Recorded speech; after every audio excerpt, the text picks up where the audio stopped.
This is a quick video about the top energy innovations that I'm looking up and that I think that are probably the most important right now to look up and learn about.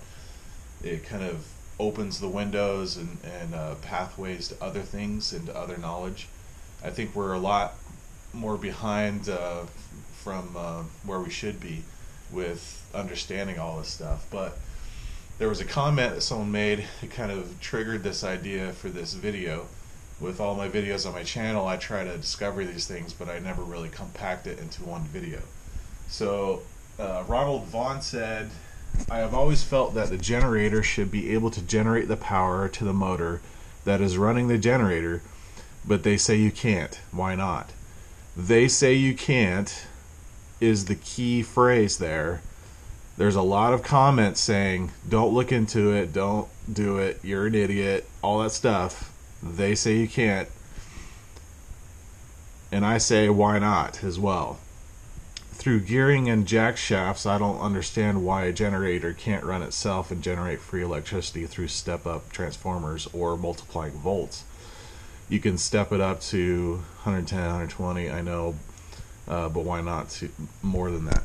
So I'll just go through. I have a bunch of tabs here. I'm just going to go through real quick people that are discovering things. This guy, his name's, I forget his name, but he talks about this all the time. He's experimenting with it. You can only multiply volts. You can never multiply the amp with a battery. Now, I prove it. I'm making way more in electricity and electromagnetic or electrostatic currents than what I'm putting in, because I'm putting in a very small source of energy and I'm multiplying and multiplying. Now, if you study Tesla, his capability of amplifying energy is by 1,000,000 times. So far what I did there, I could have done another little experiment there, and I can show you by using a full machine from you plug into the wall. I'm only getting so many volts. I put that machine, I plug into my little unit, I'm doubling the output of the machine. Now for all... So he keeps experimenting. When he explains it, you're like, you start thinking, you know, I've basically already had a hunch of this stuff. You know, I had a hunch that this stuff that could work. He experiments with this stuff. He gets a lot of flack as well. But there's going to be a lot of negative comments. There's going to be a lot of people that say you can't do it. Don't ever believe those voices. The reason why I'm discovering things and I find this stuff, there are some things that I have discovered and tested on my own, and I know it's true, and it's because I'm ignoring those voices that are saying you can't do it. All the comments and all the whatever who they are. So keep discovering. There's another one. He keeps experimenting with frequency and making electricity out of frequency. And that's what Tesla was also getting into.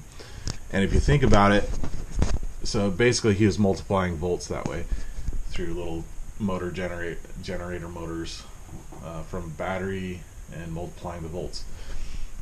So we know that multiplying volts is a true concept. It's in motorcycles, it's in your car. So we know that we can multiply volts from a battery to a generator and multiply the volts. But we know the technology's there. And also think about, in general, think about all matter has frequency. Your body, your table, the ground you walk on, your car, rocks, you know, all matter has an energy to it, a frequency. So John Hutchison was experimenting with frequency. In fact, using only 75 watts of energy, enough for a small light bulb, Hutchison made a 60-pound cannonball rise off the table. It would also fuse dissimilar materials, heat metal but not burn the wood it sat on, shatter metal, as well as change its crystalline structure. Okay, this guy I saw more than 10 years ago. I remember watching this video, and you can see it's it's the older format, but I haven't seen that video for a long time, and I looked for it and I couldn't find it for a long time.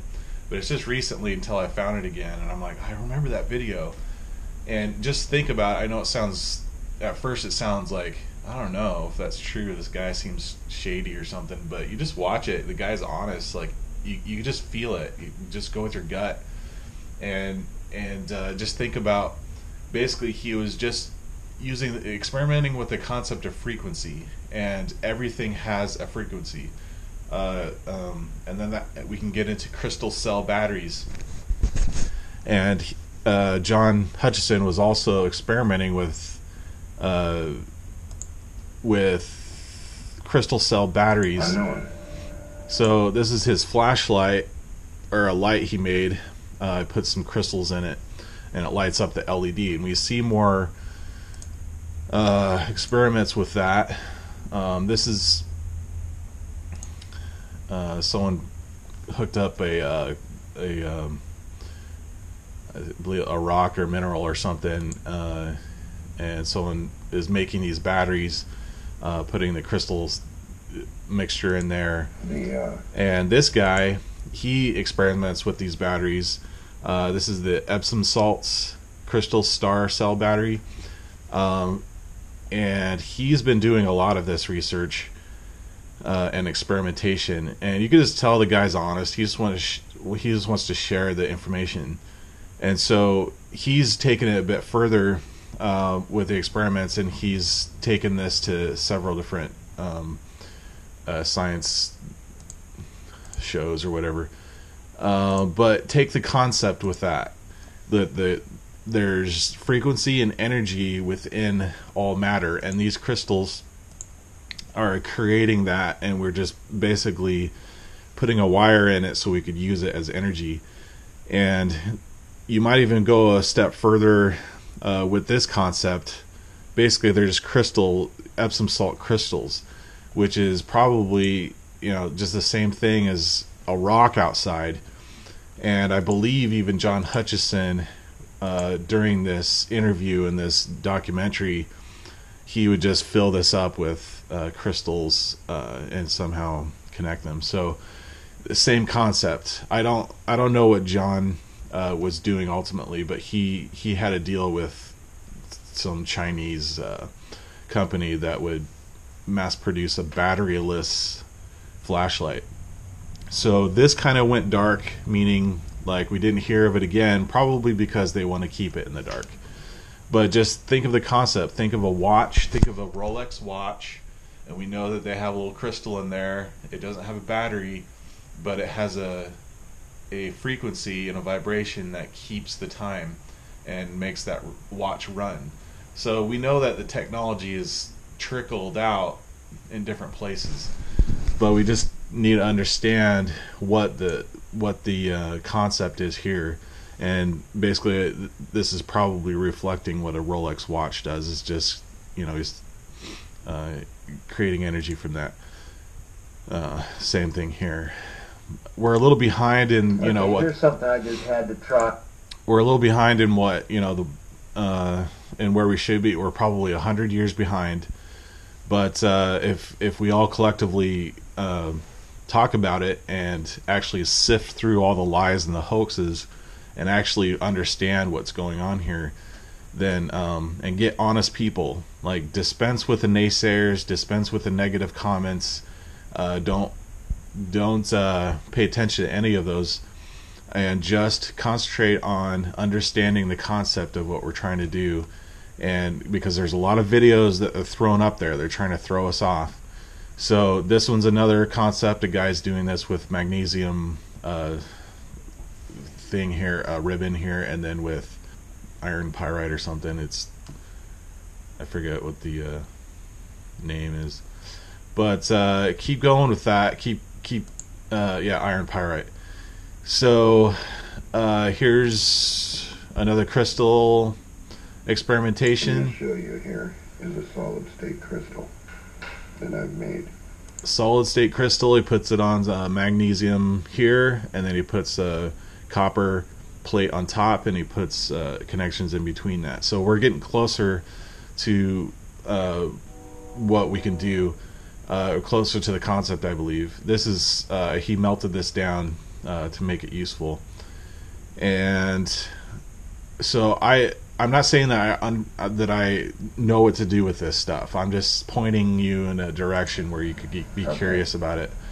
This is another one where he used a crystal or a rock, cut it in half. It looks like a geode, or I mean, he probably drilled holes, stuck a copper pipe in that, and then put some of that Epsom salt mixture in there and put a rod in there. So we're getting Okay, here we're getting closer to, you know, to understanding this stuff. This one is basically Dave Hodges. I was watching this briefly. I watch these once in a while, but David Hodges is on Lisa Haven channel. He talks about Tesla and all this stuff that we're talking about.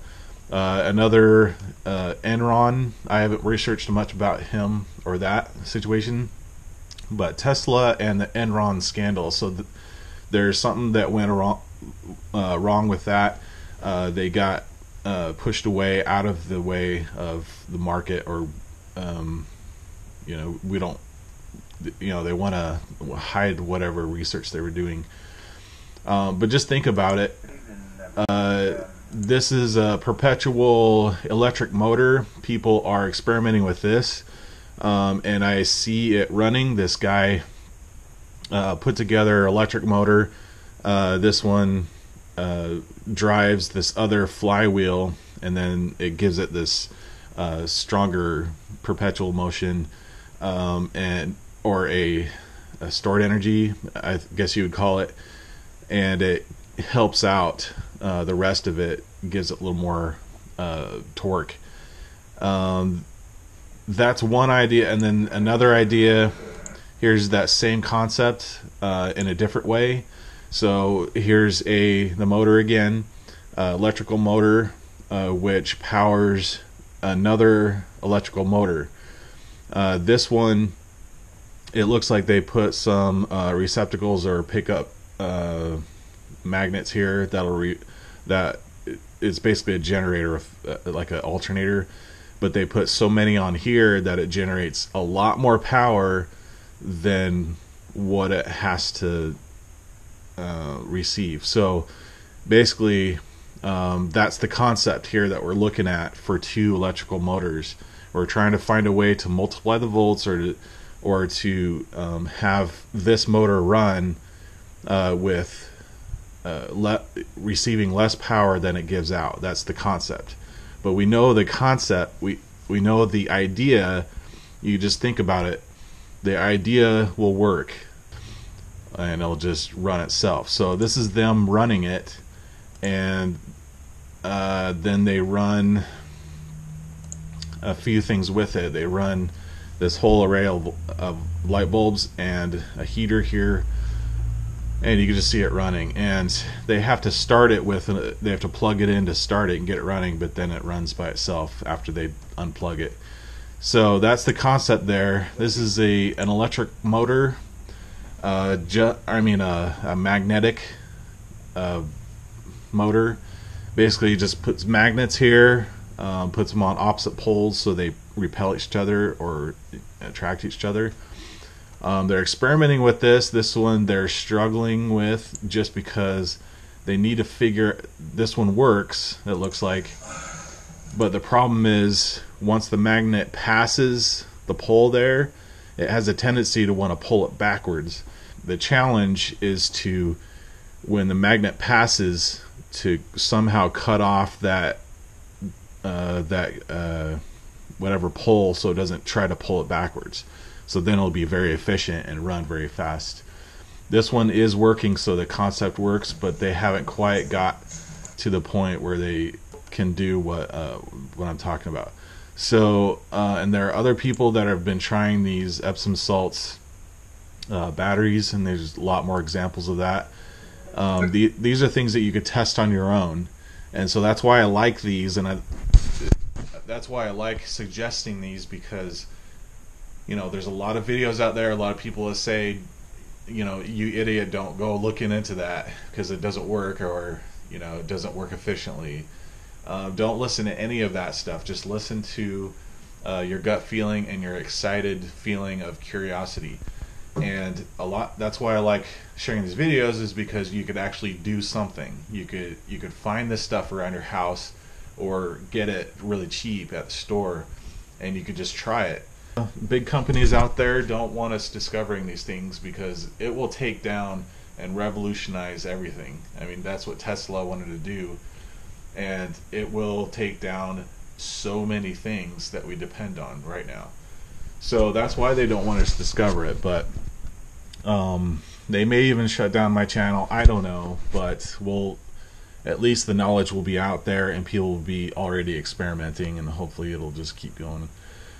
This is another example of taking a electric motor, applying a flywheel in between the two motors, and letting the flywheel create more torque.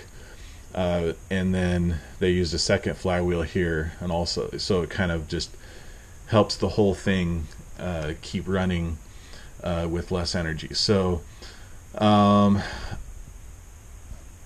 anything else? 6,000 RPM in 10 So seconds. this is another example of a flywheel. This guy does an even bigger flywheel. Let's see if I can get a picture here. Yeah, so he's going further with it, and it's pretty awesome that people are experimenting with this stuff and keeping, you know, just keep going with it. These guys believe in it, and they're going that far with it, and you could see it running in that video. Today I'm gonna show you. This one I'm intrigued with as well, because I've heard of this concept. I know, like 10 years ago, I was on a mission for my church, and I remember talking to a guy, and he said that this is over 20 years ago. So he was talking about some guy who had invented a motor with magnets, and he was so excited about it, he went to show it. He couldn't figure out how to stop it, though, because it would just run and you can't stop it, because it's just there's no way to put brakes on it or to hold it, because it just keeps running and it's powerful. And so the story is that someone suggested to him just disconnect their connection in proximity to each other, and so it's a way of separating the magnets so it'll like automatically stop. And this guy does something similar to that. So he basically created this powerful magnet motor.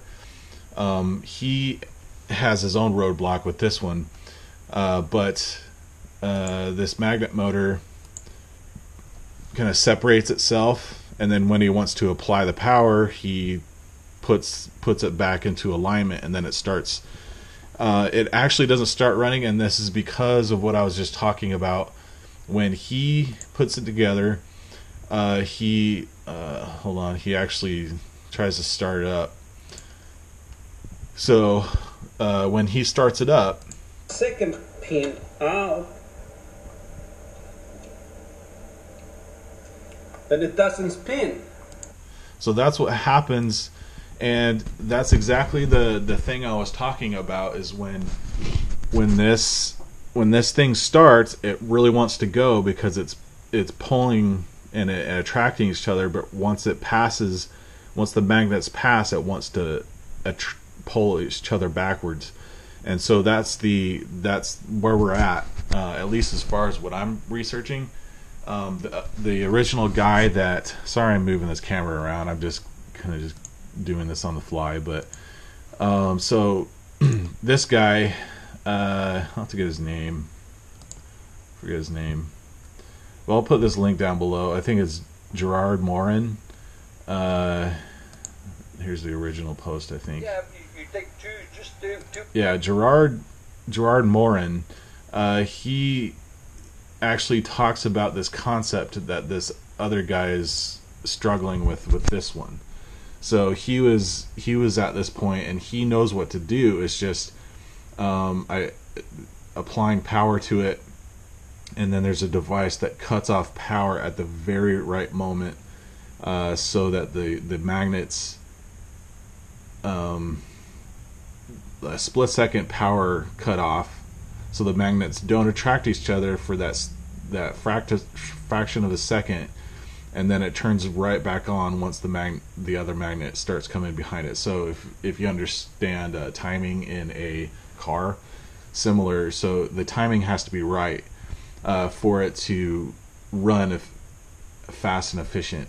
But you can capture the concept of this. People are putting a lot of hoaxes with this video, and they're trying to throw people off and make them frustrated to looking more into it. But you could, in your mind, like, like, why not have this happen?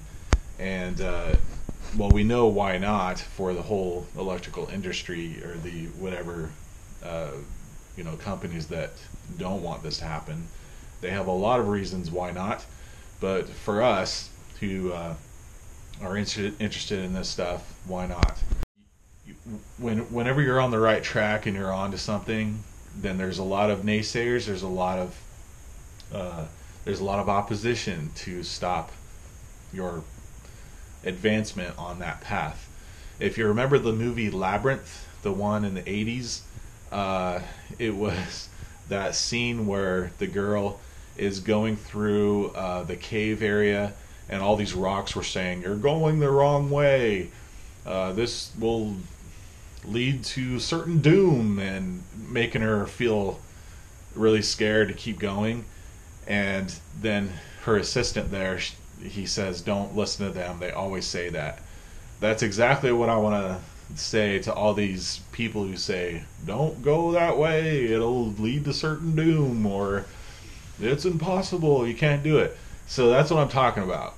So keep wondering. Go with your gut. That's how I discover things, and I get excited because I'm discovering things, because I ignore everything else and I want to just discover.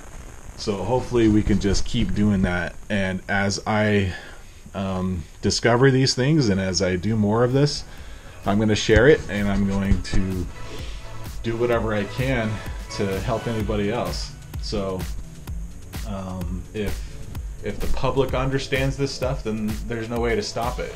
And who cares if the economy crashes? We have power, we have things we need.